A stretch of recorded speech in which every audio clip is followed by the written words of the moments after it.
Welcome to the Gnostic Informant. I'm Jesus,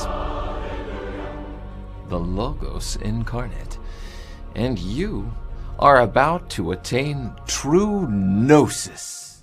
Having a cool theory like that is one thing, but having it confirmed by your colleagues through some test, that sets it apart from other truths. So the fact that Christians believe that Jesus died and 3 days later came back from the dead, and they call it a miracle. 500 people saw Jesus, after he was dead.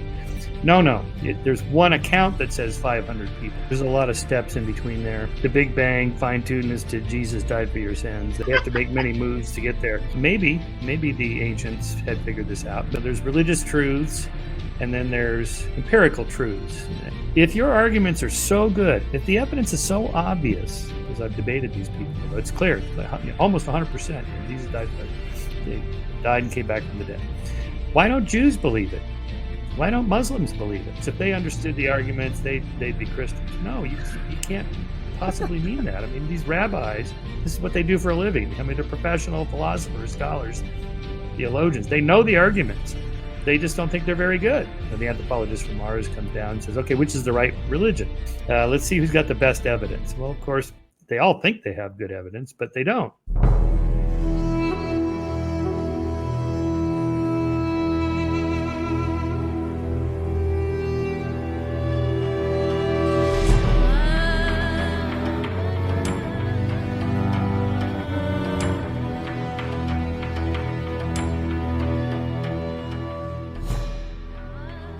Welcome back to the Gnostic Informant, and you are about to attain true gnosis. And today, riding shotgun, co-hosting with me, is Derek Lambert, the Lambert of God, as you say, from Myth Vision. What's up, everybody? Thanks for inviting me, brother. Absolutely. And our special guest is Dr. Michael Shermer, author of Giving the Devil His Due, and from skeptic.com, also michaelshermer.com as well. And we're going to be talking about some things relating to skepticism and why we believe what we believe. Absolutely. Here is the website, michaelshermer.com. Go support him, and the angels will give you wings if you do so. And also we have skeptic.com if you guys want to, move up a few tiers in the abyss, if you will. Just helping out another skeptic and checking out the podcast will obviously give you secret passwords to move up out of the ranks of hell to get through those little gates that they have, keeping you from getting out. They say you can't get out, but we know that's absolute BS. So be sure to go check him out and support what he does. Anyway. Oh, should we be popping everybody on screen? Here we go. There we go. All right. So we got a couple of clips that we want to show Dr. Shermer and get his thoughts on. And I thought we should start with the apes mourning over the death of another ape, or what it looks like. It might not be that, but it sort of looks like it. So Derek, go ahead and pull that up. A research team working in Zambia has released never-before-seen video of a community of chimpanzees reacting to death in their group. A 9-year-old chimpanzee male has died in recent days. Photos and videos have emerged showing great apes, notably gorillas and chimpanzees, reacting to the deaths of members of their communities. Humans might interpret the reactions as mourning, but is it? The researchers would rather not presume that the chimps are mourning the death of another. I am reluctant to use that word. My colleagues might have different opinions, but I think for the most part we're reluctant to use the word because it doesn't seem to really give us any extra explanatory information. So, Dr. Shermer, first of all, I'm sorry I didn't give you time to speak. Welcome on the show, and thanks for coming. Happy to be here. Yes, that was a great clip. Actually, I wrote a book about this, Heavens on Earth, and I have a whole section on animal mourning. I do think it's okay. Like, here's a picture of these elephants who are poking around. Let me see if I can get that in the screen there for you. Poking around in the field there of these skulls. This was actually an experiment in which they put out different objects. I think it was a chunk of wood and a skull and some bones. In the skull, they poked around more in the skull, I think, because they recognized it as one of their own.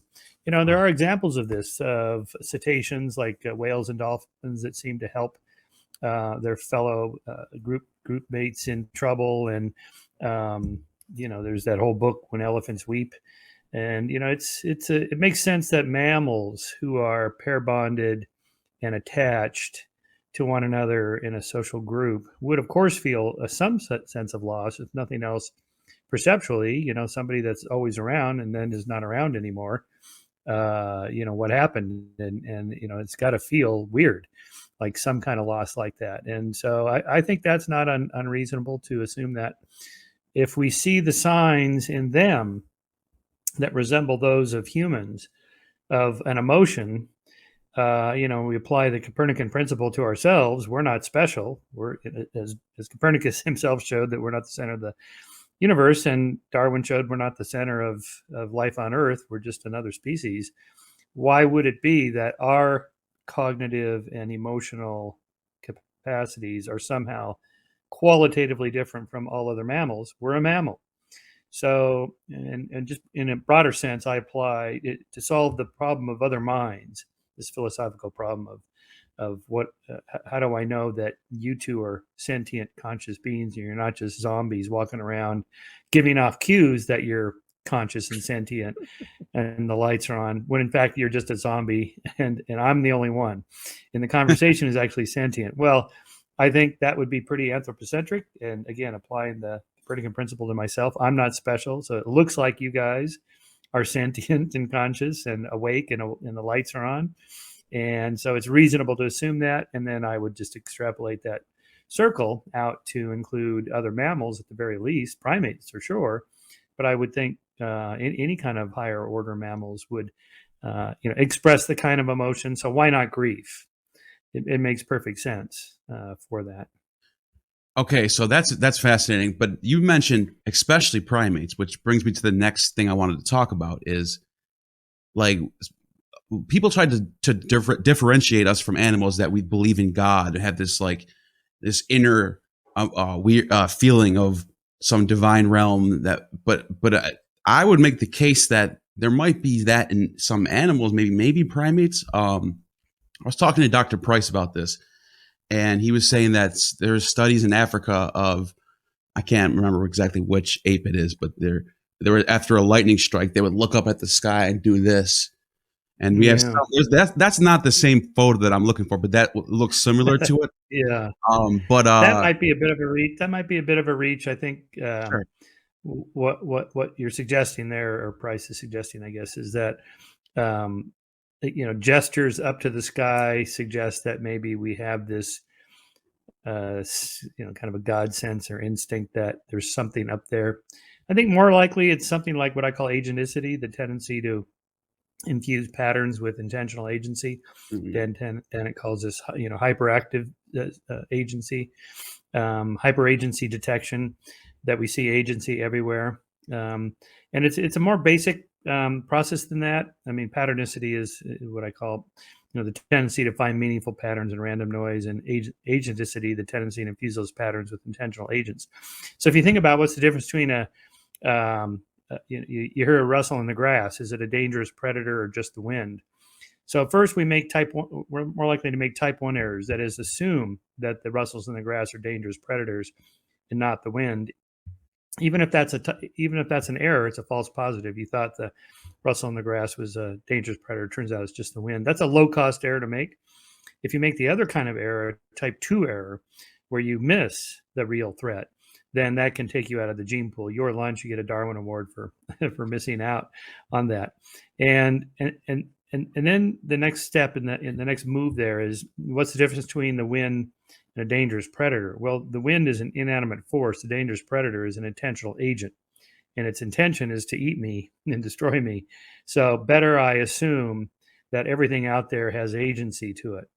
So from there, you get animism and spiritism, and the idea that the rocks and trees and the weather and everything has some kind of agency behind it. And from there you get polytheism, and then eventually monotheism, and the idea that everything happens for a reason. And that is what most modern monotheists believe. They think everything happens for a reason. Even say Buddhists, who believe in some kind of fatalism, everything happens for a reason, as if there's some mystical force pushing things around in the cosmos to adjust for some cosmic justice that is all worked out in the end. Of course, none of this is true, but it's it's the cognitive psychology behind it of why we would think like that. And so it's not that we have a God gene or a God module in the brain. It's a larger concept of which culture then builds on it. I mean, monotheism is relatively new. It's only a few thousand years old, maybe 3,000 to 4,000 years old, say, and it was pretty uncommon until just the last maybe 1,000 or 2,000 years. But much older and broader is just is the idea that there's intentional agents, of which gods are one, demons and angels and aliens and conspiracies and social coalitional groups that could be dangerous to us are another form of agency detection that we're more likely to make type 1 than type 2 errors. And that's one explanation to explain why people believe conspiracy theories, because enough of them are true that it pays to be a little paranoid, that maybe they are out to get me, because sometimes they really are out to get me. So there's kind of a logic behind it.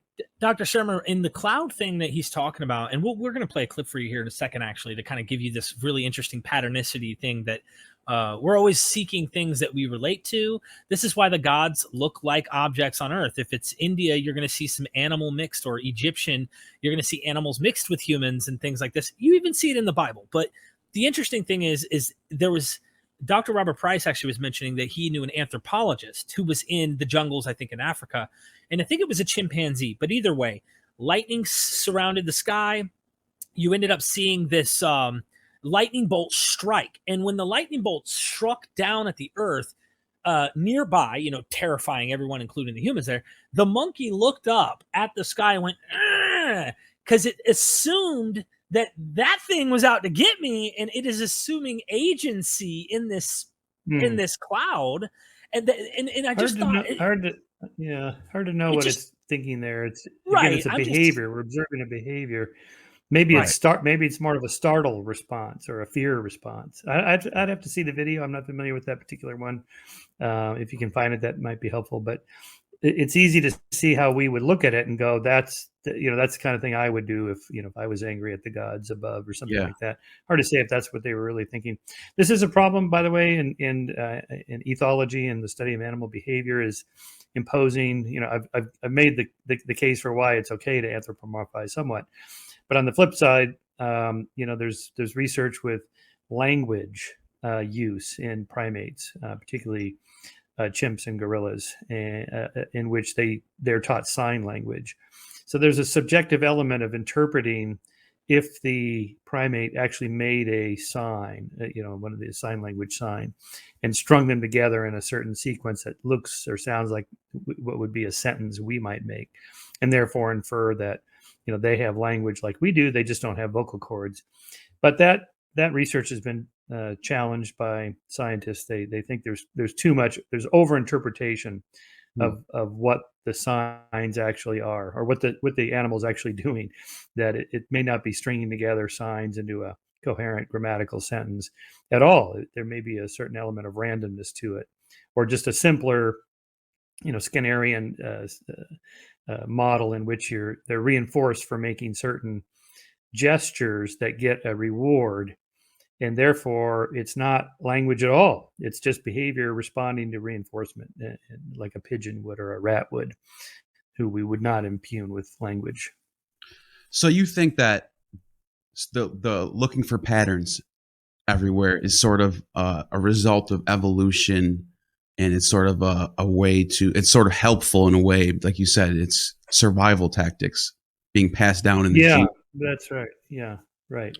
Right. So in other words, what I'm trying to answer, the problem I'm trying to explain with this model is why people believe weird things, the title of my first book, and the harder problem, why smart people believe weird things. And the answer is in short, well, the common answer you get is, well, people are just dumb or ignorant, uneducated, superstitious, whatever, gullible.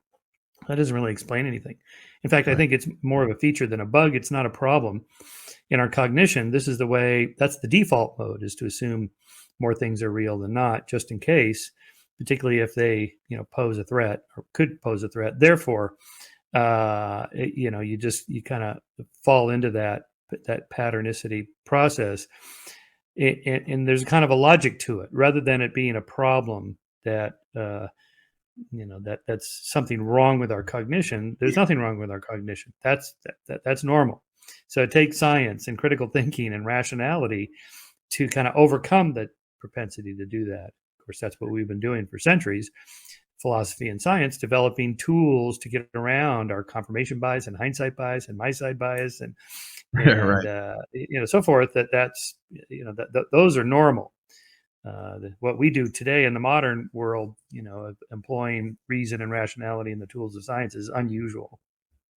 So we're talking about patternicity, and I actually made a clip. I actually put together some videos that are supposedly real clouds. They look convincing. I mean, let's be honest. Who knows? There could be some video editing going on, but these are the ones that people say are real. I put them together and I added some dramatic music to make it more real and just to show what you're talking about. So go ahead and play that clip, Derek.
What do you think?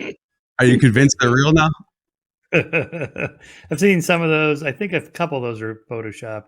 But I have a whole slideshow of hundreds of those kinds of things. That classic patternicity, of course.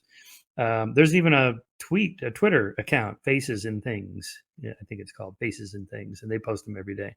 There's just millions of them, literally. Of course, so if we just do our 2x2 matrix with 4 cells, the upper left cell here is, things that look like stuff that we recognize. Of course, we're leaving out the other 3 cells, which are the gazillion things that random patterns in the environment that don't look like anything, or actual objects that we make or are human or whatever, in which there are no clouds that look like those. And then, of course, the 4th cell is just nothing. And so we have to be careful about, this is kind of a signal detection problem. To what extent does a apparently random pattern actually represent a real phenomenon, or is it just selective perception? And once you conceive of it in that 2x2 matrix with 4 cells, it's obvious that we're just picking out the ones that we happen to recognize. Bats or birds or whatever. Look, my dog looking around, he's not going to see the same thing we see. So we recognize faces. Particularly, the reason that Twitter account's called Faces and Things is because instead of hands and things or legs and things or torsos and things, we evolved the capacity to detect faces. There's even an area in the temporal lobe called the fusiform gyrus that's allocated mainly for facial recognition. And we know that people with damage to this fusiform gyrus in the temporal lobe have a difficulty seeing faces. Some people are just face blind. They cannot see a face, even their own face. They'll sit there in front of the mirror, and Oliver Sacks writes about this. They'll look at themselves in the mirror. They don't see a face. They see like, oh, it's an apple with some slits, whatever. They literally don't see a face, right? So, we know this is programmed. We have a capacity to see faces and things because faces are important. to humans for social interactions. And we read emotions in people's faces. We look for tells and cues and micro expressions to see if somebody's lying or how honest they are. And of course, we attach and bond to the faces of our parents when we're born. It's kind of an imprinting there. So faces are, you don't need much, just 2 dots and a little slit like that. And people go, oh, that's a face. Again, I have hundreds of examples in my slideshow. And so it's quite common. So we're programmed to see those. So naturally, you can run clips like that all day, and we do see them. Some of them are fascinating, and but of course that it's a human imposition on a random pattern. Now I do distinguish with patternicity. I actually technically define it as the tendency to find meaningful patterns in both meaningless and meaningful noise, because sometimes patterns are real, and so that we want to know, and that's what science is all about. The relationship between the increase in CO2 gases and global warming. That's a pattern. Is it real or is it not? Could be random. It could be meaningful. Looks like it's real, Right. despite what the skeptics say. But for a while, people are going, "Oh, I don't know if this global warming thing is real." Well, what they're saying is that the pattern you think you see is not a real pattern, right?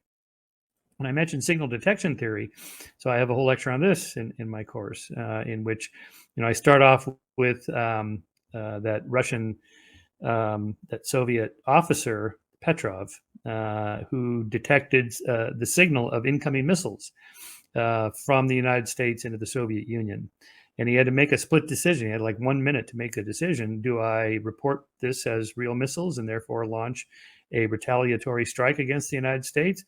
Or is it just a flock of birds or some other random signal in the noise that's not a true signal? So he ultimately decided, well, there's only 5 blips on the screen. It seems unlikely that the United States was going to launch a first strike against the Soviet Union to dismantle their entire nuclear arsenal. It wouldn't be with 5 little blips, 5 missiles. Got to be an anomaly of some kind. Turns out it wasn't birds. It was this other cloud formation and something to do with the satellites or something like that. So that's a signal detection. The blurry blotch on an X-ray or a CT scan, is that brain cancer? Is it breast cancer? What is that? Or is it just random blotches? So oncologists have a signal detection problem. And the ultimate problem is that, we're not omniscient. We don't know 100% what's actually real. So all decisions we make are made under uncertainty. And so we have to act like Bayesian calculators. Well, what are the odds that blip represents a missile or a blob that turns out to be cancer, or it's a real face in the cloud, or whatever it is, it's the gods talking to us, or whatever you want to interpret that as. So it's all signal detection. Who should I marry? I have all these people I'm dating, which is the right one? That's a signal detection problem. You don't want to make, so again, in my 2x2 cell, here's, the signals that turn out to be real missiles, and you don't want to miss that. But on the other hand, you don't want false alarms where you go, okay, it's a blip on the screen. I'm going to say it's an incoming nuclear missiles. Turns out I was wrong. It's a false positive. But that has a huge cost, because if you launch a retaliatory strike, you have World War III, and that's the end of everything. So you don't want to make those kind of mistakes. Or just think about stop and frisk. In New York City, they implemented stop and frisk in the 90s because they wanted to capture more criminals. Okay, well, we don't know who the real criminals are. It's a signal detection problem, deciding under uncertainty. So we're going to set the bar pretty low and scoop up as many people as we can, and hopefully we'll get mostly criminals. But the problem with that is you're going to get way more false alarms. You're going to nab innocent people, or Right. terrorists. Just think of screening for terrorists. You're going to get far more innocent people based on loosening up of the criteria. Or in criminal justice, you want a pretty high bar for conviction of a crime, because the cost of convicting an innocent person is considered to be so great that we apply what's called Blackstone's criteria. That that the great jurist Blackstone said, better 10 guilty people go free than that one innocent person be found guilty. And that's kind of the standard we've set there. So that's how to think about this issue from a signal detection problem. So you're telling me that there's no Mother Mary in cheese sandwiches?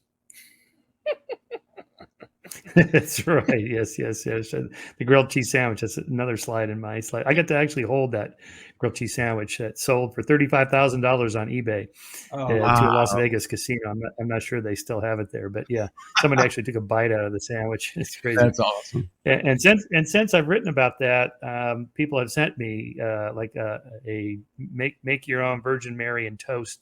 You can toast your own bread to make your own Virgin Mary That's grilled great. cheese sandwich. Is pretty funny. Yeah. So You know, yeah, and there's lots of examples. if I of that. may, I thought this was an interesting thing. I figure it'd be awesome to phrase this question to someone who denies evolution, because sometimes you got to trick them into seeing what they're already going to assume is true. And so I'm going to show you an image here. But in this image, I figure giving a lie type question up front to load them with this, prepping them for it, and they fall into the trap of thinking, yeah, the lie of what I'm building up is true. And then after that, open up the reality to them. And that is, down the street, I met a man named Bob. Now I'm making this up as we go, but I met a man named Bob. Bob's got a real skin condition. And doctors have been doing some grafts on his body, and they found out that maybe something genetically was a little off on why the pigmentation has appeared this way. And so Bob's been trying to get it to where all of his skin is actually one color. What do you guys think about Bob? I mean, like, look at his hand. And the bottom line is, this is an actual ape. This is not a human. This is an ape. Look closely at the fingernails. Look closely at the knuckles. Look at your hand. And you tell me that isn't something we have in common. That's so human-like. So if you tell him that this is a human, Bob, who has a skin issue, something's up with his skin and it's discolored, and then open up to him, by the way, this is actually not a Homo sapien. This is an ape. What is the fundamentalist going to say to that? I knew all along, or you liar, you lied to me. It's, I think it's fascinating. Your book, The Believing Brain, is really all over this stuff, but I just figured I'd show you that image. Did you want to comment on that? But by the way, this is my only book with full frontal nudity on the cover. And I was able to get away with it because most people are not offended by seeing a naked ape, Right. or a naked chimpanzee. In fact, Desmond Morris famously called us the naked ape. We just don't have the hair, right? But the similarities are quite striking. On the other hand, I mean, we share 98 point something of our genes with chimps and so on, and you can't help but miss the similarities. But on the other hand, you don't confuse them, short of the kind of cropped picture you just showed there, right, with other humans. I mean, no one meets a chimp and goes, "Oh my God, I can't believe you're a chimp. I thought you were a human." It's you don't miss it. You don't confuse them at all. And so they're different enough that cognitively they are definitely in a different conceptual category. So I've heard you once say that you used to be an evangelical, going door to door, preaching the word, trying to get people saved. And how do you go? Can you take us through that story a little bit? How you got from there to being the face of skepticism, basically? Yes, well, that was a long time ago in a galaxy far, far away. When I was in my 20s, yes, early 20s, in college, high school and college, basically, jumped on the evangelical train, mainly because my friends were doing it. So it was more of a peer group influence effect, not parental. My parents were not religious. Oh, you guys, yeah. That's actually pretty common. The number one predictor somebody's religious beliefs are that of their parents. After that, it's that of their peer groups. And then third, the kind of culture at large. So, in my case, it was my peers and my buddies were doing it. And all right, but I took it seriously. I went to Pepperdine, which is Church of Christ school. I took courses in the Old Testament, the New Testament, the life of Jesus, and the writings of C.S. Lewis. I took a course. We read every single thing C.S. Lewis wrote. It was quite a stimulating class. Then when I went off to graduate school in experimental psych, just for fun, I took some courses. First of all, I took a course in evolutionary biology, and I thought, oh my God, this stuff is real. I thought this was all bullshit. And, because that's what I thought creationists believed, even though they didn't teach creationism at Pepperdine. But I thought that's what I was supposed to be a creationist because I'd heard that. And so that was an eye opener. Oh my God, evolution, it actually happened.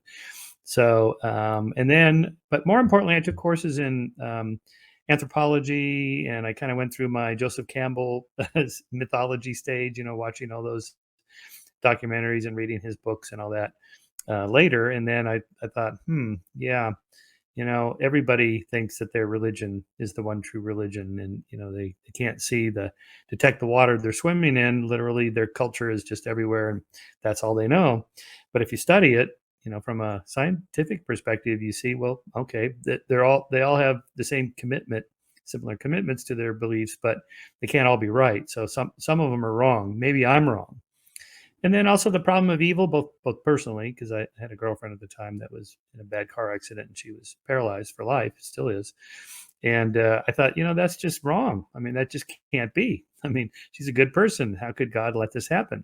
And it's not like, human evil. I'm talking about natural evil, just things that happen, tsunamis, earthquakes that kill people and whatnot, or accidents like that. I'm not talking about homicide or genocide, to which Christians will say, well, that's free will. Humans are fallen, they're sinful, that's why they commit sin. I'm not talking about that. I'm talking about natural evil, accidents like that happen. It's just not right. Why does God allow that to happen? And the answers are pretty lame. I find them wholly unsatisfying. Oh, it builds moral character. Oh yeah, thanks a lot, God. Maybe I could have done that through sports rather than being paralyzed for life. Right. Or women that get raped, or victims of genocide and torture, surely there's better ways to build character than that. It's a bit of a reach, So for me, I just ended up giving up my religious beliefs, and it wasn't a big deal because. So here's another angle on this. I was young. I didn't have a social circle that was deeply religious who would be disappointed in me. My family wasn't religious, so they didn't care if I gave it up. So there was nothing to lose. And who I feel sorry for are the people that are older, say middle age, their spouse, their children, all their friends and family, co-workers, they all go to church, maybe even the same church. And so for them to leave, there's a high cost. And, that's troublesome, because then you're less likely to do it. It's harder to kind of build up the intellectual courage to do it. And, I'm sympathetic to them. If I may here, this is an interesting point you brought up. In your deconversion process, you figured out science. You started learning a thing or two about science, the natural world, but also you talked about mythology, and Joseph Campbell's name got brought up. Me and Neil both went from fundamentalist Christians to, well, we can't let go of the God thing. So we kind of made the woo-woo, abstract, esoteric approach where we recognized mythology, that there were stories. We didn't buy them as literally true anymore, but they applied some spiritual significance to us somehow, right? So we were still trying to keep one foot in the door and say, that's the position. God's bigger, right? So we went from that to kind of a mythology, Joseph Campbell-y. For him, it was Gnosticism, or a form of Gnostic. And then we both started to go, hold on, I think natural explanations actually might make sense for why belief at all. Why do we have gods? Why do we imagine these things? Agenticity, patternicity, assuming these things in the natural world. So we've come there. We're with you on this. Now the question then becomes a little more complex, because I've seen you interview Bernardo Kastrup, and Bernardo Kastrup is like a brilliant mind, but he's also a philosophical form of idealist. And I can't keep up with half the things this guy says. I mean, it's super complex, but it's kind of a strange philosophy where nothing is really there except through our perception of our eyes of what we're imagining is there. And it's very complicated. His philosophy is very complicated. He's also going to have a discussion with Graham Oppy. I don't know if you've ever heard of that philosopher. He's an atheist. Well, long story short, I'll shut up after this. I just want to make the point to get your thoughts. When someone finally looks through all the literature and goes, all right, I'm not buying it. I don't read the Quran and believe it's true. I don't read the Bible and believe it's true. These are myths. These are ancient cultural ways of trying to understand the world around us, why we die, why we live, what's our purpose, etc. And we've kind of cut through all that. But you still have guys like Bernardo Kastrup who are saying, well, we're not Christians. I don't believe in this particular philosophy as if these stories are literally true. However, there has to be a mind above that. What is your personal response to that kind of thing? Like, we've cut through all the woo-woo, but we still think theism in some shape or form makes better sense than natural. Basically, the deist argument. In a sense. Which, by the way, real quick, just want to jump in real quick. I noticed that fundamentalists will use deist arguments like, you don't know what happened before the Big Bang, so therefore Bible's true. And they take that huge leap from, they'll hide behind deist arguments that you can't necessarily disprove more than you can prove, and then jump from that to therefore Bible's true. Right. Yeah, there's a lot of steps in between there to get I from know. the Big Bang fine-tunedness to Jesus died for your sins. They have to make many moves to get there. Right. And there's enough moves there that to me it just tells that it's culturally determined, because the other team can make the same moves and end up in Judaism or Islam or Buddhism or whatever. Okay, the higher mind idea could be true. I mean, it's possible if you push back far enough. Why should the laws of nature be as they are? Well, one answer is the multiverse. There's multiple universes, and they have different laws of nature. And the ones that have laws of nature that give rise to atoms and molecules and people that ask questions about why we're here, end up with what we have, and the others don't. And so we're, it's like somebody had to win the lottery. Whoever wins the lottery feels like they're special. That's us. Right.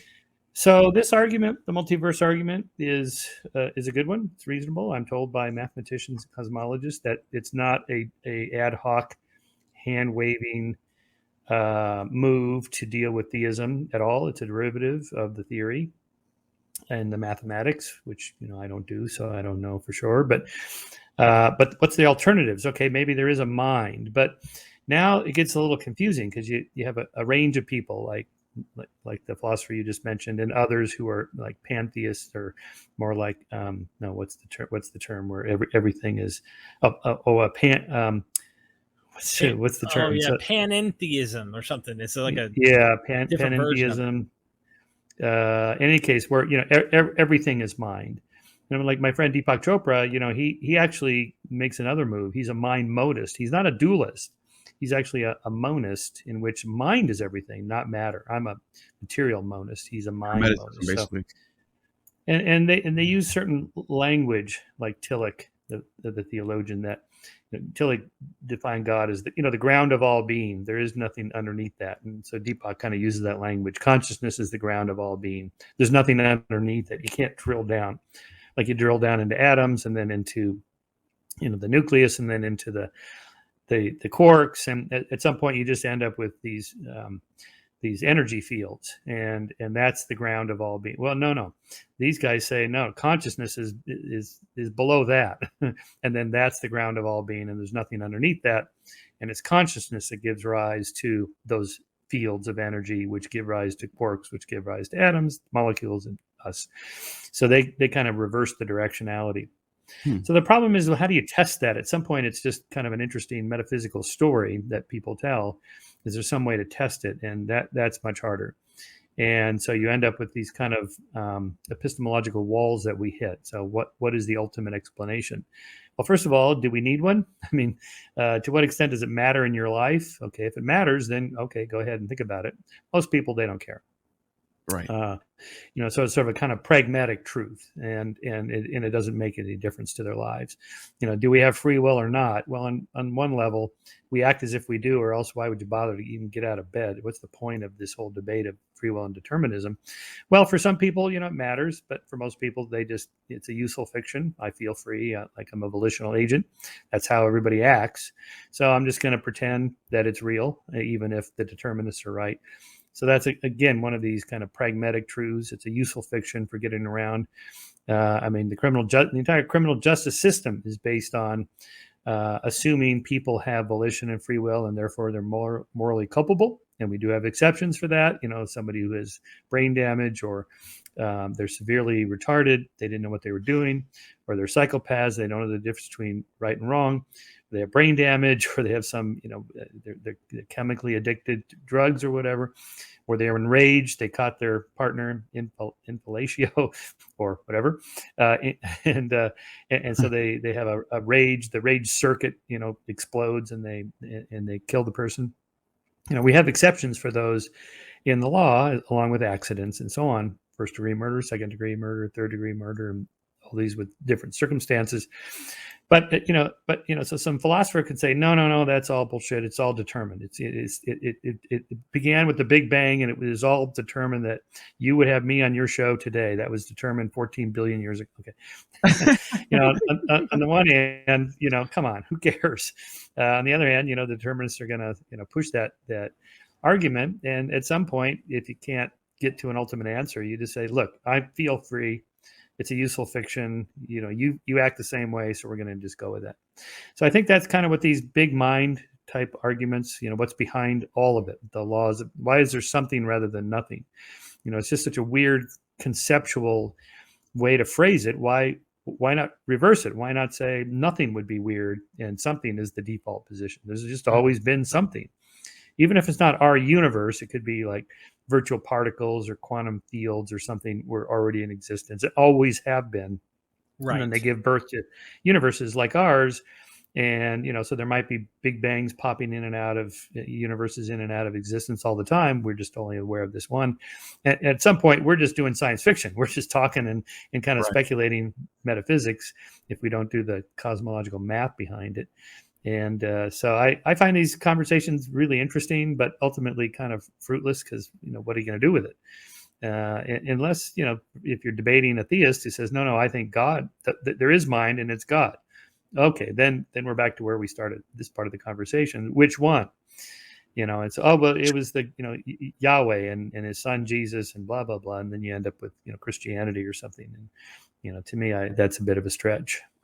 And they'll always say, okay, how do you, if you're an alien from outer space and you came down, how are you going to show them which one is the true one that they need to follow?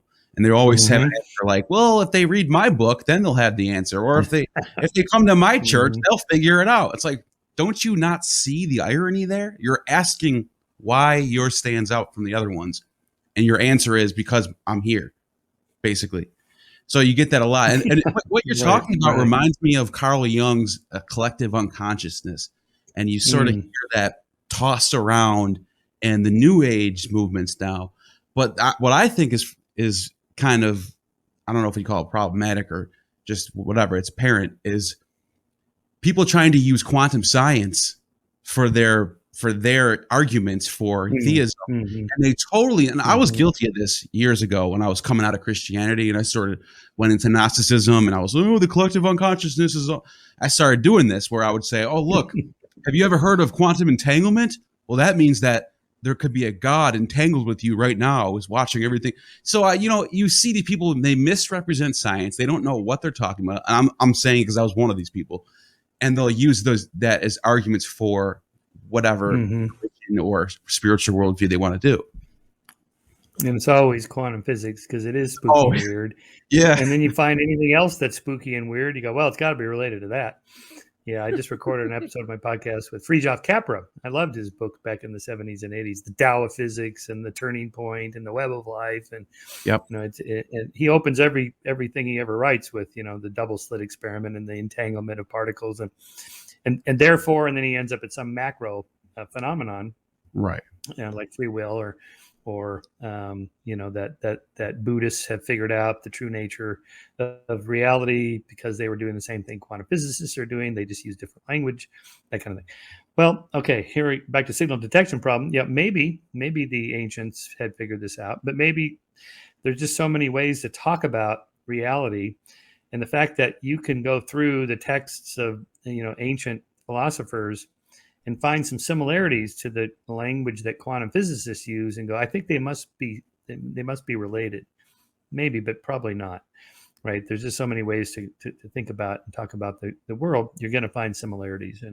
But again, it's all super interesting because it hits at these deep questions. But what we want to know, because we're limited in our knowledge, is it actually true? Okay, so let's think about it this way. There's, there's religious truths, and then there's empirical truths. And so if we take something like climate change, is global warming real? Is it primarily human caused? Okay, in principle, we can answer this question for sure. Not 100%, but we can reach a consensus, which we largely have, using a convergence of evidence from different fields of study, and do a kind of Bayesian analysis of what are the probabilities that this signal, this pattern we think we found, it's false, and it looks like it's not. Therefore, we can assume that there's a truth, small t, about that conclusion, and so on. So there's tools of rationality and science to find some conclusions that we think are very likely to be true. The Big Bang happened, evolution happened, so forth. And but religious truths are not in that category. So you mentioned, the anthropologist from Mars comes down and says, okay, which is the right religion? And each of them said, well, we're the right one. Right. And at some point, the anthropologist is going to, well, let me see your evidence. Let's see who's got the best evidence. Well, of course, they all think they have good evidence, but they don't.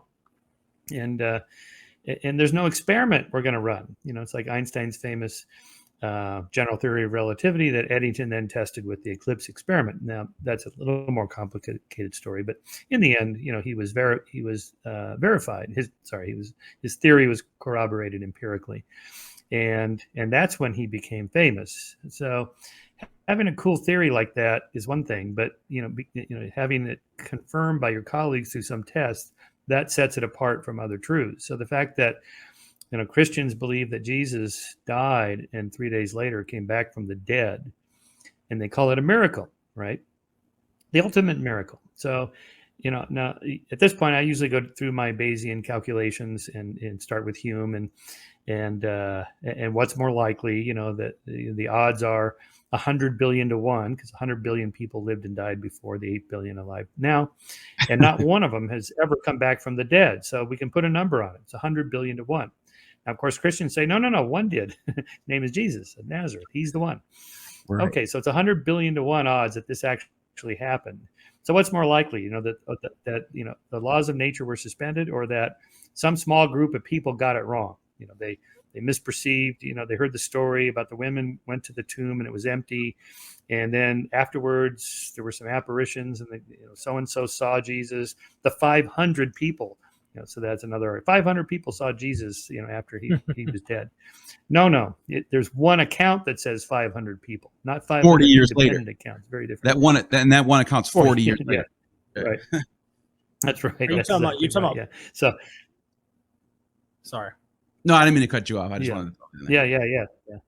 Yeah. So, what's more likely? Okay, it's much more likely that some guy got it wrong than that the laws of nature were suspended or a miracle happened. This is a basic Humean type argument, upgraded, say, by Carl Sagan's principle of Ecri. Extraordinary claims require extraordinary evidence.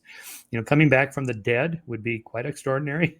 And how good is the evidence for it? It's not extraordinary. It's pretty crummy, actually. It's very fraught with human and cultural elements to it. Probably not.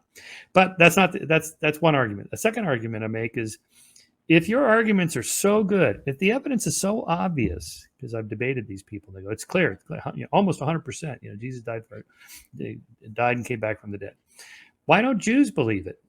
Why don't Muslims believe it? You can't say, well, they just don't know the arguments. If they understood the arguments, they'd be Christians. No, you can't possibly mean that. These rabbis, this is what they do for a living. They're professional philosophers, scholars, theologians. They know the arguments. They just don't think they're very good, right? So, and the Jewish example is quite striking, because they believe the same God, right? Yahweh. They believe the same Messiah concept. At least the Old Testament. So if your arguments for Jesus' resurrection were so good, then these Jewish rabbis, who are quite capable of understanding your arguments, they should go, oh, yeah, okay, you're right. And then they become Christian. And not even to add to what you just said, I was just talking about this with somebody else. First of all, their Jews invented the Messiah concept. They're the ones that were waiting for this Messiah. Second of all, according to the narrative in the New Testament, it says that they saw literal zombies come out of the graves when Jesus died. It says in the book of Matthew that the sky turned black and bodies came out of the graves and were walking the streets of Jerusalem. So you're telling me that the Jews that living in it, the Pharisees and Sadducees, saw this while they're waiting for a Messiah and then said, we're gonna cover this up now. It doesn't make sense. That's like saying you have a choice to go here, open this box right here, and you're going to get eternal life. But open that box over there, and you're going to hell. You're going to pick the one that there's no way somebody's picking the one that doesn't make any sense.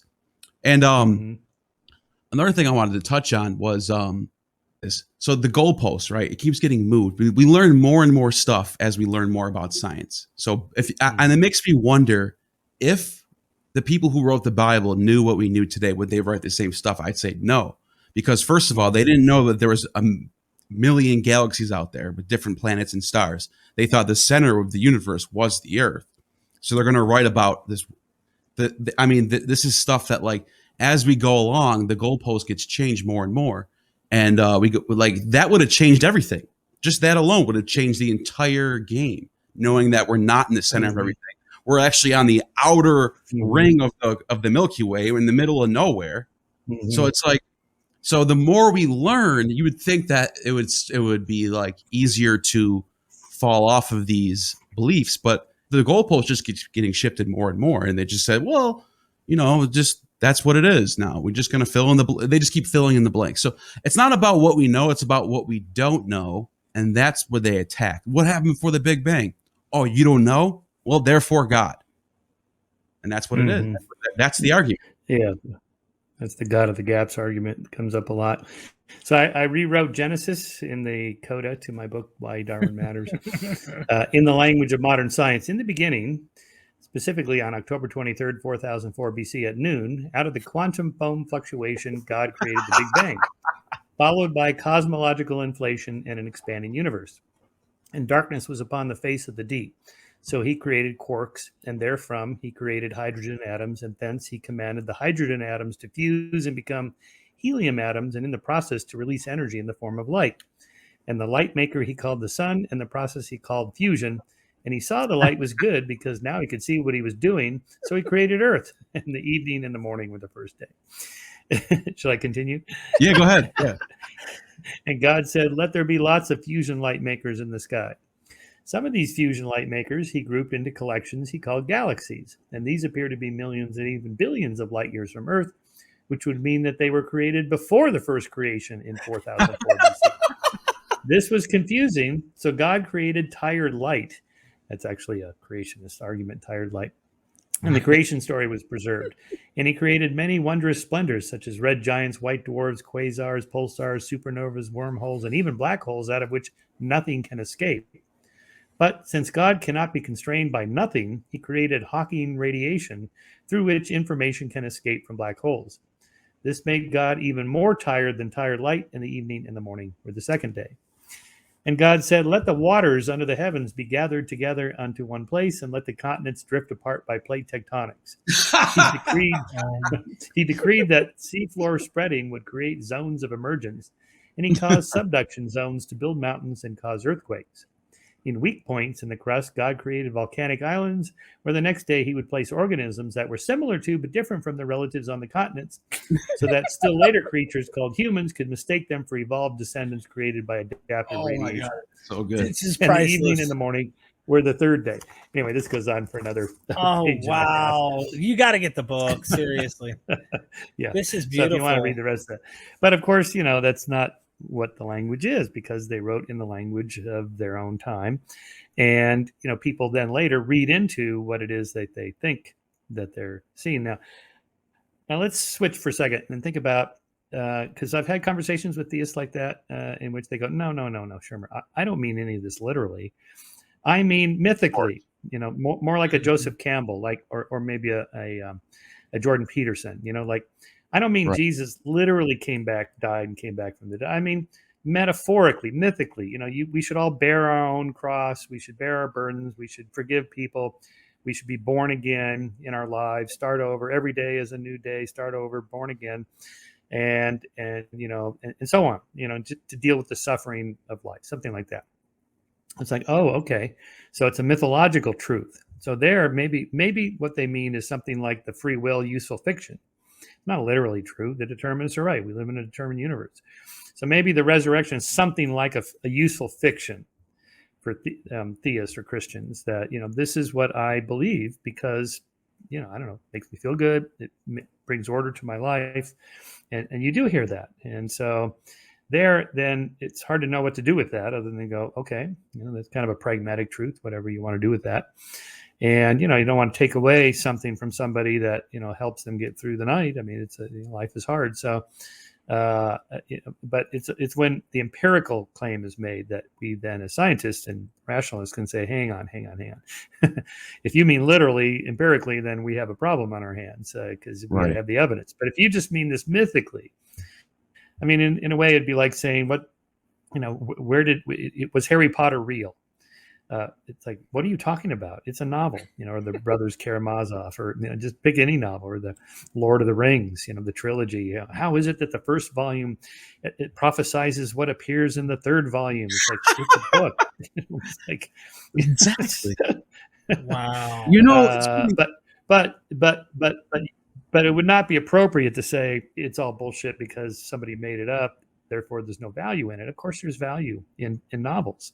Mm-hmm. There's other kinds of truths in novels, truths about human conflict and human nature and political systems and society and so on. Those are different kinds of truths. And maybe that's what the Bible really is just a work of fiction with literary truths or mythical truths. Yeah, and I think one of the big things that people don't mention when we come to this conversation is that I think the biggest one of all is that people are scared of death. So they need this is something that people tell themselves in order. And like, I would say probably for some people it works. People who actually are convinced they're going to heaven on their deathbed probably are not going to have a hard time. So, and that's like I don't know if it's like a Platonic, the cave allegory, like the noble lie, basically. Plato talked about the noble lie. Maybe that was the entire purpose for this whole thing to begin with. Who knows? The problem is if that were the case, that has been lost to its own followers. So technically, the noble lie has become the sole truth, and everyone is duped by the noble lie. They don't recognize it as a noble lie. They recognize it as objective truth. And now that we're living in an age where objective truth is going to help us survive as a species, we need to be able to distinguish between woo-woo and objective truth. And this gets down to the problems. So I have fun with you, Neil, and of course, having people like him come on and hang out with us. But Dr. Shermer, I don't know if you knew this. I just want to throw this your way to get your thoughts. There's a book it was already published now, and it's just not in America yet, by a woman named Francesca Stravacapoulou. Mm-hmm. And she's a Hebrew Old Testament professor. And it's called God and Anatomy. Now, she's Hebrew Old Testament scholar, right? Or she's Hebrew Bible. Too. We're talking about a boss when it comes to knowing this stuff. Yeah. The entire book is about how Yahweh, the Hebrew God, has a body. And the whole point is a physical body. So she proves in the Bible, this isn't anthropomorphic, allegorical language of the spiritual. Remember the goalpost thing you kept mentioning, Neil? They make God outside time and space.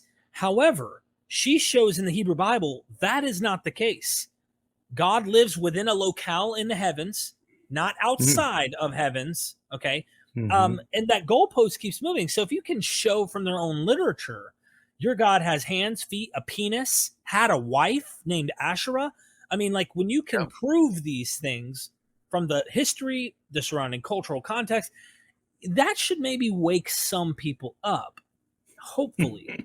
And then they can start to go, I personally, I got to say this and I'll shut up. I'd love to get your thoughts on this, guys.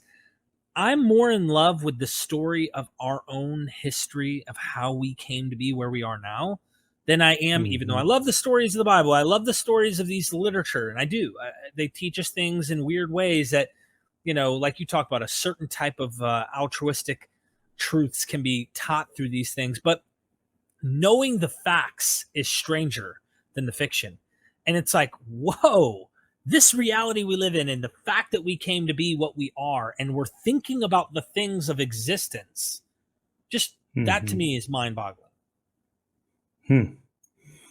Well, I don't know what to make of that. Reminds me of one of those Star Trek movies where the deity wants to take over the Starship Enterprise, and at some point Captain Kirk says, "Why does God need a starship? Shouldn't you be able to just kind of bounce around the universe? What do you need my ship for?" Turns out he wasn't a god. So, the moment you put God into a physical being, there's limitations. Does the physical being age, and become decrepit? Does it forget? All the limitations of human bodies. So I'm pretty sure no theologian's going to accept that premise. Theologians, because though. Yeah, because we're talking about scholars so who are critical. But the fact that somebody could even write a book like that and say it's based in the Old Testament or whatever she says shows you how broad a reading can be done based on this book. Right. Well, I mean, you okay. and I have all heard. We don't have to get into theology, but we've all heard God does not change his mind, or God is the same yesterday, today, and forever. God knows everything. Well, when you read passages where it's clear that God does not know, all they do is, once again, the goalpost, they move it. So where it's like, Adam, where are you in the garden? Or like, man, I repent that I made man. I shouldn't have destroyed them all. Like, or he's so angry that he did destroy them because he's like, man, he's angry after the flood at destroying all of mankind almost. Like these emotions that we're reading, she's saying, don't slide past that. Don't let the theologians trick you. This is exactly what other ancient Near Eastern gods look like. And it's exactly what they did. So when you see that, and you can use that against the apologists who are telling your grandma she's going to hell, she doesn't send 10% of her tithes in. This is stuff I combat, and I love doing that with Neil. We've been combating fundamentalism for a long time. People want to be theists. People want to believe in things. I get it. At the end of the day, we're all going to believe in some things that maybe we don't have the empirical data to support at the end of the day. However, some things are just ridiculous and harmful and traumatic, like hell. Yeah. Right. Well, when I was researching and writing Heavens on Earth, I encountered this issue of differences between religions on what happens in the afterlife. Where do you go? What's it like? And are you there physically, or are you there spiritually? What does that mean? Where would my pattern of information that represents my soul or my connectome, that's all my memories or whatever, where is that? Some quantum field somewhere? Is it in the cloud, the equivalent of whatever the cloud would be in heaven? And how old am I, when I'm there? And some theologians go, oh, well, you'll be 30, you'll be resurrected and in heaven in a physical body. Well, how old is the physical body? 30, because that's the age Jesus was when he was crucified. 30, well, yeah, 30 I was strong and young and had my better memory and a better body then than I do now. But I also have 37 more years of memory that I've accumulated and experiences since I was 30, because I'm 67 now. So where did those memories go? Are they there in the same brain? How does that even work? And then, of course, others go, no, forget this physical body nonsense. It's it's just your soul. Well, what is that? Again, is that just my connectome, the complete record of my memory? But there is no such record, because it's not recorded in there in the head. It's a continually edited process. It's not like there's a memory of my 25th birthday, or say my 21st birthday. I have pictures of that with me at my parents' house, and my family was there. But it's that picture that I'm remembering now more than the experiences themselves. So what's the true memory? There is no true memory. It's a constantly edited process. And so what gets resurrected there? Which the real memories, or the memories of the memories, and the edits of the memories of the memories, and so on. And and by the way, it's not just religion that has this problem. The scientists who want to upload our minds into the cloud, people like Ray Kurzweil, think we're going to live forever through this mind uploading. No, they have the same problem. Whenever you choose to scan your connectome, and this can't be done, by the way, but let's just say hypothetically we get there, and you'd have big enough computers to store the file, and then you upload it to the cloud. Well, what's there? The moment you're done scanning my brain, that's it. But I continue. I'm having more experiences the rest of today. That's going to alter my life experience a little, and the next day even more, and so on, and as I continue on. So you've just made a copy of me at that particular moment, that day, that hour. That's who I am at that moment. But there is no permanent self. The self is this kind of continuous process from step to step, day to day, moment to moment.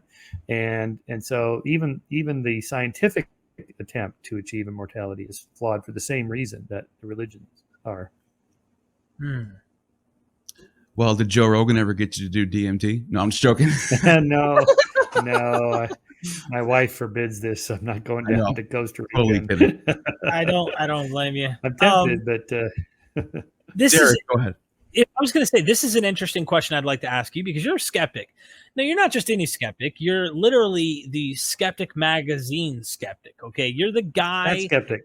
You're that skeptic. And in fact, you have created a movement. In fact, I started calling myself a skeptic after I read The Believing Brain.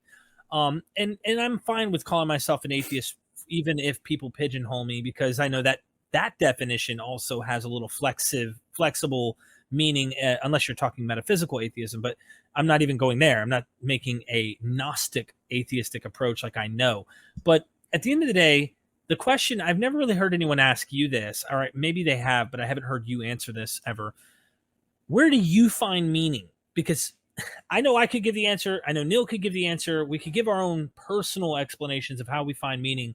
But a lot of theists just can't imagine that if you don't have that mind above you, that deity above you, there's something that promises you afterlife or eternal life or something.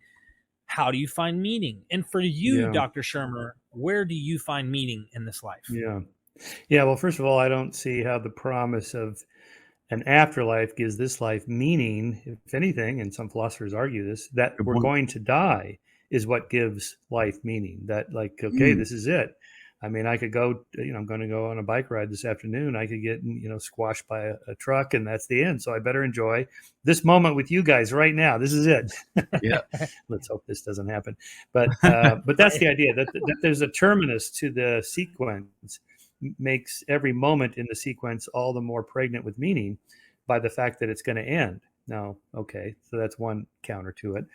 But, the whole afterlife problem is fraught with other logical issues, not the least of which is, but doesn't that, if anything, degrade the value of the moment? If all this stuff we're doing now is just a precursor to the big game in the next life, this kind of theater of the absurd we're living through is just a preliminary before the big show, and so on, then why bother caring now, other than just reward and punishment, some cosmic courthouse afterwards? No, I don't think any of that makes much sense to me.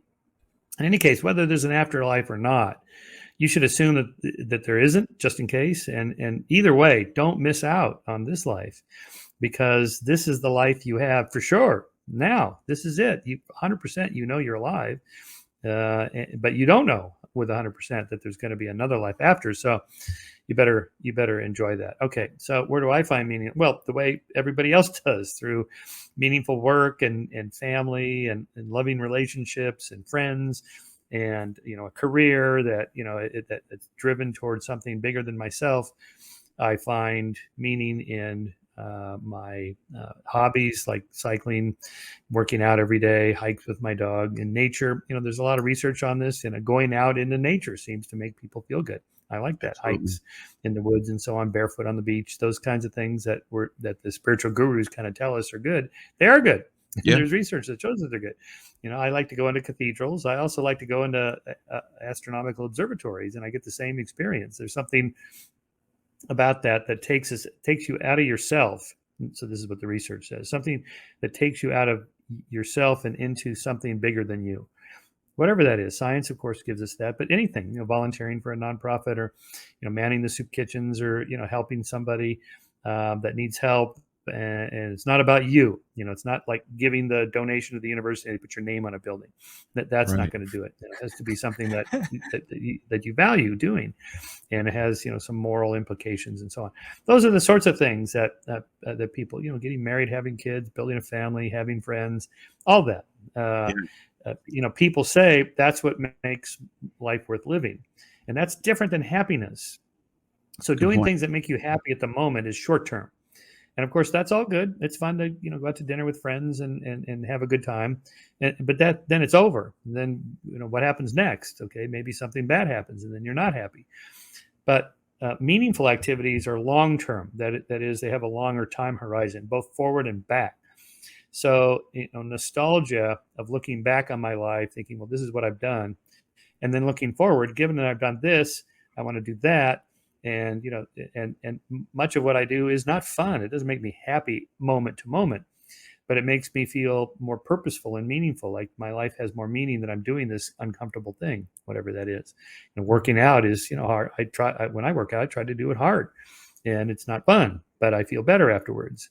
Or, example I give, caretaking for my parents, schlepping my dad around to doctors and medical centers and all this stuff. It wasn't fun at all. It was exhausting. It was depressing. It was just sad and so on. But I feel like I'm a better person for it. And of course, Yeah. I love my dad, and so he appreciated that. And I would want somebody to do that for me, and on and on. That. So, much of what we do, that psychologists that study this just tell us we don't do it because it makes us happy. We do it because it makes us fulfilled as purposeful, meaningful people. Yeah. And I'm thinking about what you're saying about like for example, on a clear night, when I look up at the stars and I see everything, I get this like feeling like, how lucky am I just to be alive? And whatever process of the Big Bang, whatever happened, that the result is that me being here, being, conscious of being able to do things and experience life. And then I hear people like Michael Krauss or Dr. Krauss talk about how the beginning of the universe was the size of an atom, and then it expanded to what it is now. That right there is like way more powerful than any religion can. Just thinking about that. So so I want to switch it up a little bit and go into the topic of morality. You hear all the time. You hear Christians and Muslims say, well, where does morality come from them? It has to come from God. It has to. It's like their big argument. And it's like, okay, well, let's take a look at this for a second. Let's look at law codes. So you got the Or-Namu law code, and you got the Hammurabi's law code, and then you got the Bible's law code. And then you see how it's progressively it goes from trial by death, where people get cast into the water if they do something wrong, getting their hands cut off for stealing. And then all of a sudden you get to the New Testament and it's like, well, love your neighbor, this, that, and the third. And then you see how our morality progresses over time, which makes someone like me say, look, our morality comes from experience. We experience things over time as a collective society and decide, okay, that's not good. We shouldn't just sack other cities because when it happened to us, that sucked. We didn't like that. So we shouldn't do it to other people. So that's why I think morality comes from life experience, not some outside realm. I want to hear what you think about that.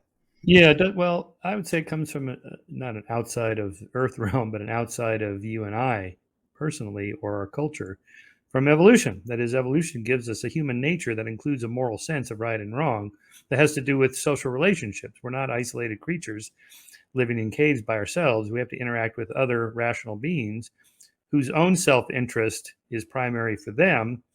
So I can't appeal to you to treat me nice just because I'm me and you're not. I have to appeal to you to say, well, you should treat me nice because I'm going to treat you nice. So, why should I do that? Because I would want you to treat me nice.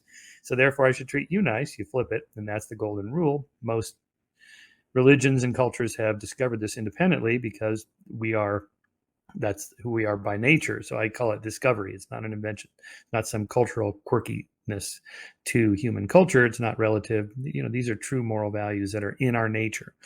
And so the moment I recognize that you too are a moral agent, and if I want you to take me seriously, I need to practice the principle of interchangeable perspectives. I need to put myself in your shoes and think, well, how would I feel if I did this to him? Now, that's not perfect because oftentimes people have different preferences. So maybe I wouldn't mind you doing X to me, but you would. So, of course, we have to adjust for that. And I call that the ask first principle. But if you're not sure, ask first before you do it. Okay, it's pretty simple. And in any case, there's kind of a game theory logic behind it that I developed in the Moral Arc. I have a long chapter on, how this is all in our nature and what you can derive from that, which is a lot, actually. And the progress we've been making over the centuries is basically to expand the moral sphere to include more people as honorary family members, friends, and members of our tribe. Our tribe is getting larger. In essence, I would be nice to my fellow family members because they're genetic relations. I'd be nice to my fellow group members because I know them and we're going to interact together for life, and therefore it pays me to be nice to them. I want them to be nice to me, but I can't pretend, I can't fake being a nice person. Because if I'm just a psychopath and I'm just manipulating people to get my way, but I don't actually believe it, I don't really have true friends, I don't really love people, I'm just faking, they'll know that, because in time the tells are clear. And this is why psychopaths and so on, they can get away with it for a while. The cheating spouse, the lying spouse or whatever, they can get away with it for a while, but eventually you get caught. And so we have cheating detection modules or networks in our brain that are, we're sensitive to that as a problem, so we look for it. So true morality is that I actually want to be nice to you. I actually feel good about it. Like, this is the right thing to do. I feel right about it. You appreciate it, and you reward me for that. And that's true morality. That's as good as it gets. You don't need an outside source to say, good job, Michael. You get a little present. You get an M&M in heaven. To me, that's a shallow way of thinking about it. So, and from there, you can build entire moral systems, which of course are complex. I mean, there's no right answer to the abortion issue or immigration issue or these more complex social political issues because of conflicting interests that people have and conflicting moral values in the details, like conflicting rights. The rights of the mother to choose to do what she wants with her body and her baby, and the rights of the fetus to live. So there's no right answer to that. It's like what depends on what the culture has decided, and this is in the news now. Or the trans rights. That don't trans have a right to their own bodies and choices and their own sports divisions, and if they identify as a man identifies as a woman, shouldn't she be able to compete in women's divisions? Well, yes, except unless it's conflicting with women's rights to compete against somebody who is physically in their same category. And if it's a trans man who's not transitioned for very long and the body is still quite different, then that's not fair. So you get conflicting rights. Bathrooms or women's prisons. There's all these guys apparently that want to transition to become women so they can go into women's prison. So they just declare themselves to be women and then they want to be transferred. I don't know how often this is actually happening, but it's happened a few times. So enough that it's at least worth a conversation. Wow. And so, but again, all this is premised on this idea, this kind of long trajectory of more liberal, socially liberal values that we've all incorporated to the point where conservatives are more liberal than liberals were in the 50s. Socially liberal, I mean. Most conservatives today, they don't object to interracial marriage. I mean, almost nobody does anymore. Pollsters don't even ask anymore. There's no point. Now it's gay marriage. And since 2015, even conservatives have largely quit talking about it. It's like, yeah, whatever. Jesus loves everybody, including the gays. Okay. And that's kind of how it happens. They well, how would I feel if I was gay and I wasn't allowed to marry? Well, I wouldn't like that. So therefore, that's why laws against gay marriage are wrong. And so this is not a random trajectory. This is a real trend based on our discovery of human nature. Lincoln famously said, "As I would not be a slave, I would not be a slave master." And he said, if slavery is not wrong, then nothing's wrong. So just take that simple example. That's the principle of interchangeable perspectives. In a way, it's the golden rule. And we've been doing that more and more for the last several centuries, and that's progress. Totally agree. Me too. Yeah. So objective or subjective, at the end of the day, seems subjective. But I have heard a lot of philosophers, even atheist ones, who are suggesting that they think it is objective, and it's depending on what you're defining that as. But I guess it depends on what we mean by that, because I asked this question in a super chat the other night, didn't get it answered, where the guy seemed to be more of a theistic philosopher in some sense, and he was taking a different approach to morality. And I just was like, so thousands of years ago, when our ancestors were actually giving the most valuable object they have, which was their firstborn son at the time, because patriarchal systems, they were giving their firstborn sons, sacrificing them as burnt offerings to gods. do you think they felt like this was morally wrong to do, yet they were doing it? Mm. It just seems like Yeah, there's a interesting. Probably not. Yeah. I'm fond of asking my students after I show them all the Milgram experiments and the Nazi stuff. How many of you would shock the subject to 450 volts till he's dead? And pretty much all my students go, "Oh my God, no, I would never do that." Well, actually, they probably would. Right. They lived in the 1940s or whatever. right. Milgram doing experiments in the 60s. We can't put ourselves back into other people's cultures and think like a modern would and say, well, I wouldn't do that. Of course you wouldn't with today's standards, but you probably would have then. Now, that said, the fact that you have to, like with slavery, the fact that you have to impose it on people with chains and whips and guns and violence, it does seem to be a sign to me that they must have known that these people don't want to be enslaved. They got to know, because why else would you have to lock them up and beat them, right? So, Right. I have a whole section in the Moral Arc on, Christian rationalizations for slavery in the 18th and 19th centuries through sermons. There's research on this. Eugene Genovese and his wife did this research on sermons that preachers gave about talking about slavery and the justification of it. It's just stunning. They actually really seem to believe this is really the greatest thing. Look, we're giving them culture, we're giving them Christianity, we're going to save their souls, that life is better than it was in Africa. They just go on and on. That, right. Today just sounds completely mad, barking mad type arguments, but these were the arguments of intelligent, educated people, a century and a half, 2 centuries ago. And so I can't say for sure I would be somehow, this morally elevated guru, condemning all the bad things in the past. I don't know. And so I think, we just look forward and think, what's next? And, that's hard to say. I still eat meat. I try not to eat too much, but, maybe a century from now, people will look back on us and go, God, those people were barbaric. Look how they treated animals, and they ate them. It's worse than slavery. It's like Auschwitz and slavery combined. They killed them and ate them. Terrible. It's cannibalism. And it's possible, that people will look back on us as just these barbarians. So who knows? Well said. Yeah. I thought about that with prison too, by the way. I think the way that we think prison reform is going to help, BS. Mm-hmm. Like we have plenty of studies now to know locking people in a box, all right, giving them a toothbrush and a metal can to poop in. Okay, it's not helping people reform. Now, there's very few people who get through it, and the experience somehow helps them. Most people, though, just actually become more corrupt and see a dark side of humanity being locked like monkeys in a cage. I think we'll look back at this and go, what the hell were we thinking? But anyway, Neil, did you have anything you wanted to add? Oh, I didn't ask if you thought objective or subjective. That's one of the things you didn't really say. Yes, objective or subjective, but I suspect subjective. Well, again, much is loaded in those words. What do you mean by objective? Most people think of some kind of Archimedean point outside of the earth that gives us our moral values of right and wrong. And well, first of all, Plato made short shrift of that argument back in the 5th century BC. 4th century BC, anyway, long ago.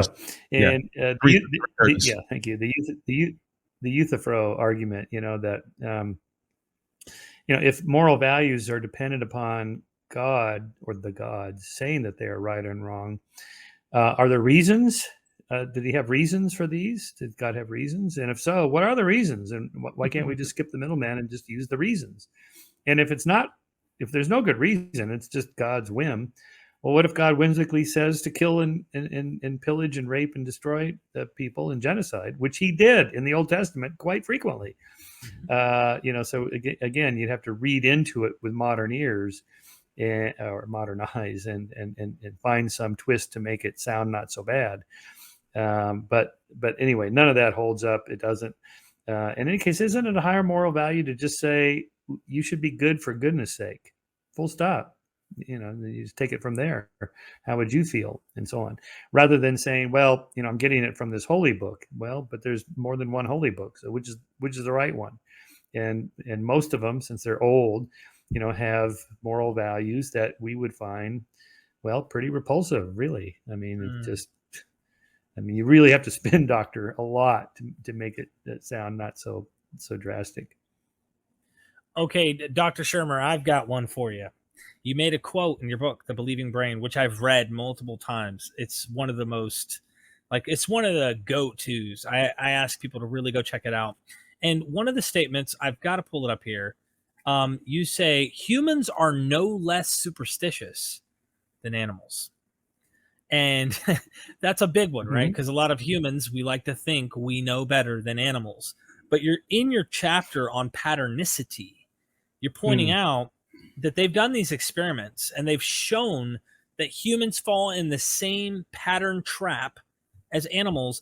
And can you take us into that example where they set these humans, I can't remember the experiment, but they're pretty much like turning knobs and hitting buttons and stuff. And they think they're actually getting something out of it because it's I can't remember what it is in the brain, but there's something there they think they're going to reward themselves with. That's right. Well, you showed those faces in the clouds earlier. It's something like that, just random noise. It could be just blips in your earphones, or it could be blips on a screen, or patterns on the screen, or a sequence of numbers.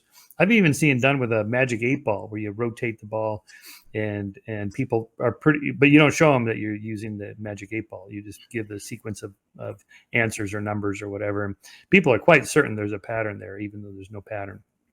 And so it's very difficult to not see patterns. In fact, the studies on randomness and our psychological perception of randomness, we have a really hard time understanding what randomness looks like. And the reason is because randomness has patterns to it. There are clusters.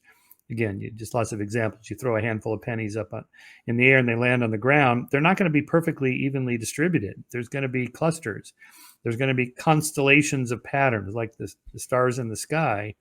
Those are random. That's what randomness looks like. It looks clustered into meaningful patterns. Of course, that's all in our mind. Steve Gould wrote a nice essay on this, on the glowworms in Australia.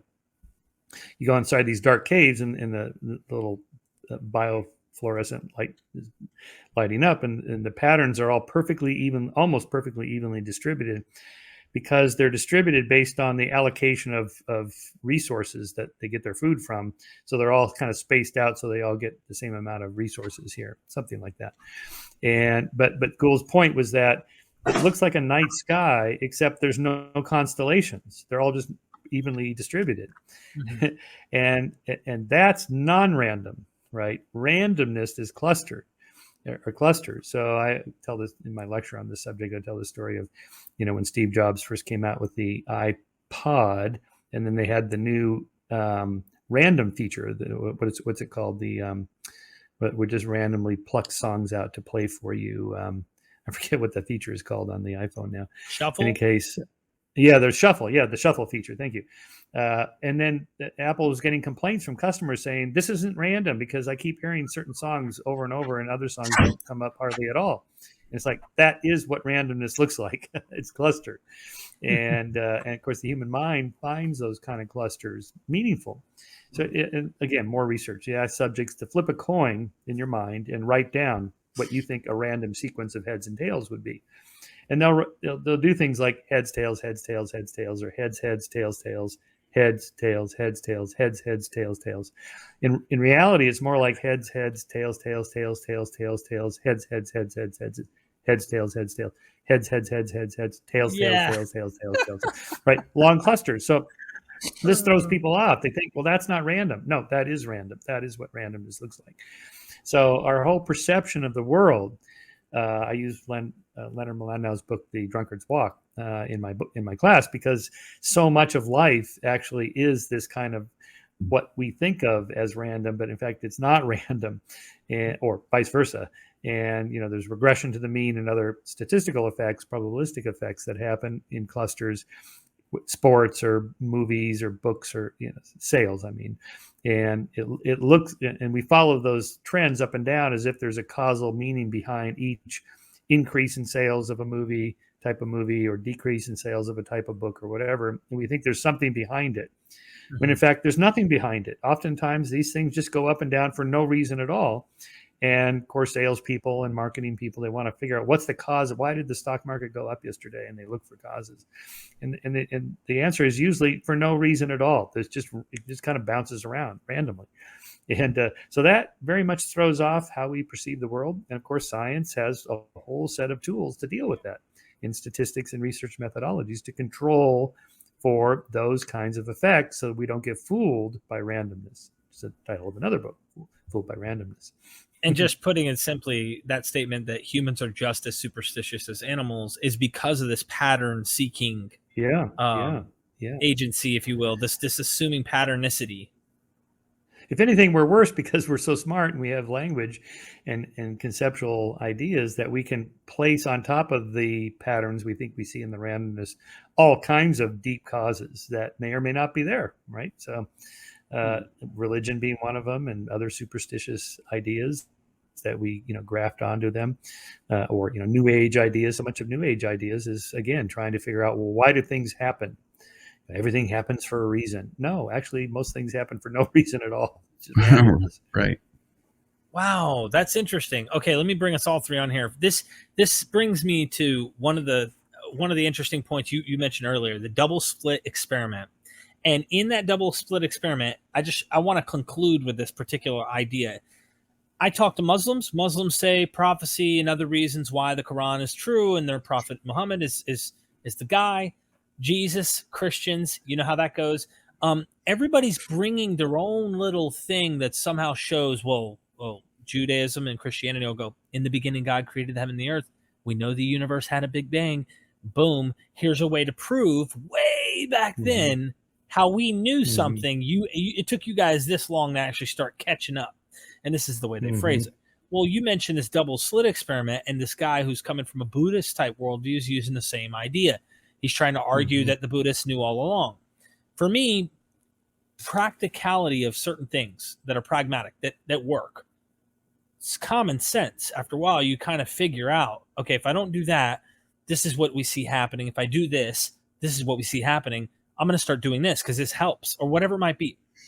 The point I'm getting to is how, like, when you're talking to these people on your own podcast that are bringing these arguments of, oh, look at this double slit. We already knew this a long time ago. Look at the Big Bang. We already knew this a long time ago from Judaism.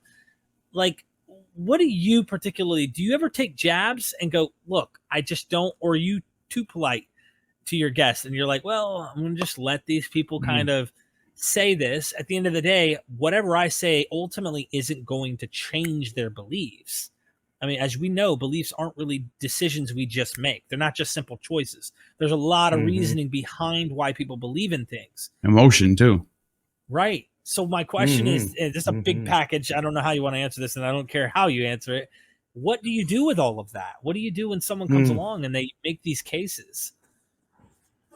Right. Another way to phrase it would be, what do you do at Thanksgiving dinner coming up here when, crazy Uncle Harry says, QAnon is real and Biden stole the election and Trump's really the president and blah, blah, okay, well, you can just keep your mouth shut. That's one answer. But, if you want to say something, you can challenge it. But it has to be done in a way that's, polite and respectful, or else you're not going to make any headway.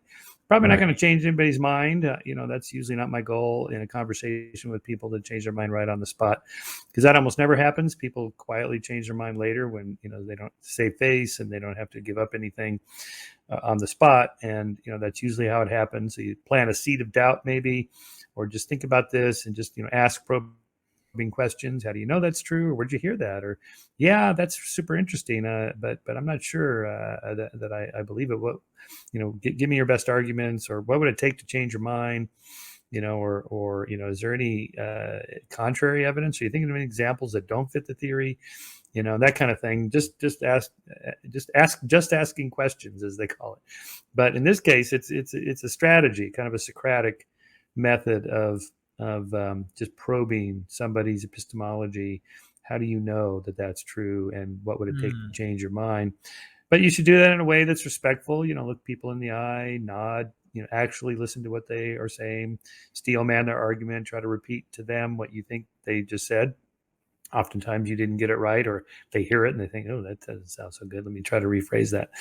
But the whole point of that is to get so that we're not talking at cross purposes, that we're talking about the same thing. We've, pinpointed there. It's right there. That's the thing we're talking about. Right. You think this and I think that. How can we resolve that? That's the ultimate point of conversations along those lines. And so, for me, most of my, of course, on my own podcast, I try to be a polite guest. Some of my listeners would rather I be a little more forceful, particularly when I have conservatives on. So maybe I'll do that some more. But, it's different when I'm a guest on somebody else's show. Then, I'm more free to just kind of hammer away on that. Oh, I do pound on the conservatives a lot, I have to say, and the woke left. So I thought you were I've alienated lots of people. So I thought you were pretty good on Joe Rogan when it was you and Randall Carlson. I thought that was just really, and Graham Hancock. That was a long day. That was a tough day. Yes. Yeah, that was but interesting. They teamed up on you, but I don't know if you heard this or probably heard this a million times. You handled it amazingly. Like you were just doing good, man. Like that's actually how I discovered you, from actually watching that. That was the first time.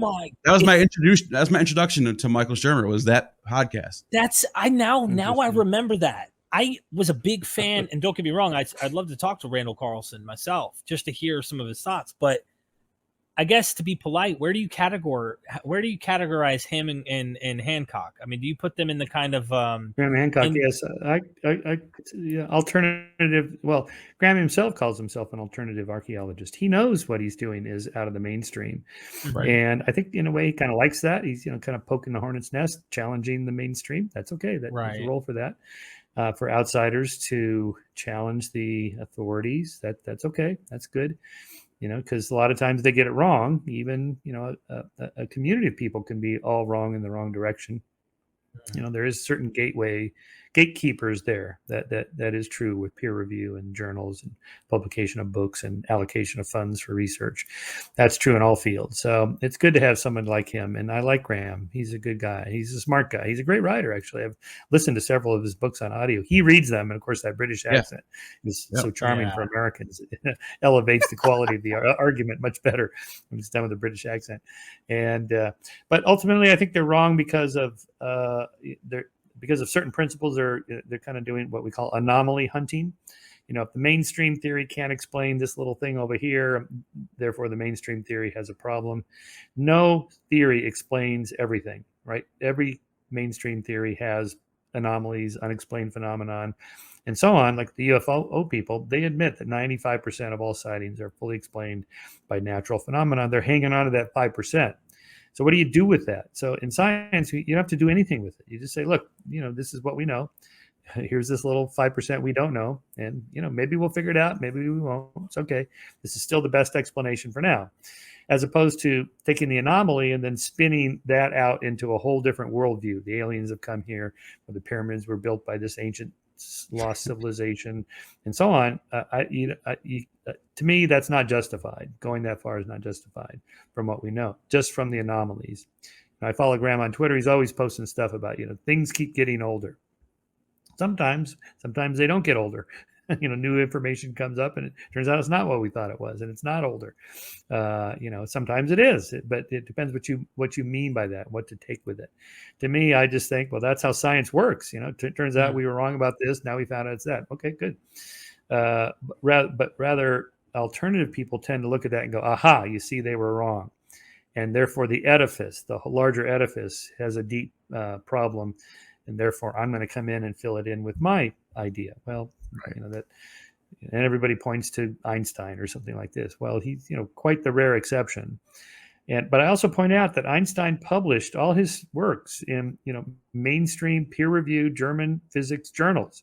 There was nothing unusual. He didn't come out with some big book, self-published, and, he broke open the whole paradigm and so on. He didn't. He ground away like everybody else. Mm-hmm. And it took, like 20 years, let's just say from 1900 to 1920. Those first big papers were 1905, but he was working before that. And, and it wasn't until Eddington's eclipse experiments and others confirmed in the 1920s that he became really world famous as, a paradigm shattering, major intellectual giant in human history. It wasn't, that didn't come overnight. And he did it through the normal channels. There's a whole community of physicists in Germany that he worked with. They all knew each other. It wasn't like he came out of nowhere. They knew exactly where he came from. And anyway, so that's how I think about that. And I think I agree with most of what you're saying about Graham Hancock. He's an interesting guy, but I think he's wrong about a lot of things, especially when it comes to like pyramids and stuff like that. But do you think he has a sort of a point with Göbekli Tepe, or no? Yes, the Göbekli Tepe thing is super interesting. To me, I take that to mean that we kind of misinterpreted the capabilities of hunter-gatherers. Not misinterpreted. We've underestimated their abilities to do things, and it's kind of a bigotry of low expectations, as it's called. These ancient peoples were so dumb they couldn't possibly have done this. So that must have been the aliens or the ancient Atlanteans or some other lost civilization. Maybe they're just better than we understand. Maybe they were just capable of doing more than we thought they could. The argument with Göbekli Tepe is that 11,000 years ago there was no agriculture and farming. Therefore, there was nothing to support a large population. Therefore, not enough numbers to move those big blocks around, and you need a division of labor and so on. Yes, that's all true. So to me, it's like, okay, archaeologists, you got to reconfigure how you think about hunter-gatherers. Maybe they're just quite capable of doing big things and we just didn't know. Right. Rather than make the leap to, therefore they couldn't have done it. Therefore, it's this ancient lost civilization. I don't want to go that far. I don't think that's necessary. Okay. That makes sense. Yeah. I got to tell everybody, let's read his books. I really want to have you come back and do more. You finally got to meet my friend Neil, Gnostic Informant. I highly recommend everybody to go check out his website, skeptic.com. Like I said, if you don't want to go to hell, this is where you go. I mean, I guess we might as well use the same rhetorical crap that, they are using in order to convince people to do things, right? So here it is, go to skeptic.com and don't go to hell forever. Or don't go to skeptic.com and go to hell forever. So it's either way. Also, michaelshermer.com. That's his website. He's got the podcast, absolutely mind-busting topics that you're always talking about that just really, by the end, you got to take a nap because your brain is hurting so much. I mean, it really is amazing, some of the things that you have brought to the world. And just being that avenue for people to be skeptics. It's okay in this country that we live in today. We can be skeptics, and we want others to kind of be encouraged to think that way, even if their epistemology leads them, let's say, to theism or something that personally they choose. Let's practice skeptic, tools. And I love this. So get his books. I'm going to read more, and I want to interview you more on some of your other subjects, your other books, and go from there. Neil? No, it's just been my pleasure to have you on. And, like Derek was saying, your podcast, your YouTube channel, the guests you bring on, the conversations you have are just thought-provoking and just on another level. So go check that out, everyone. All right. Thanks, guys. Nice to see you. We'll do it again. Yep. You have just attained true gnosis. The demiurge has no power over you. Jesus.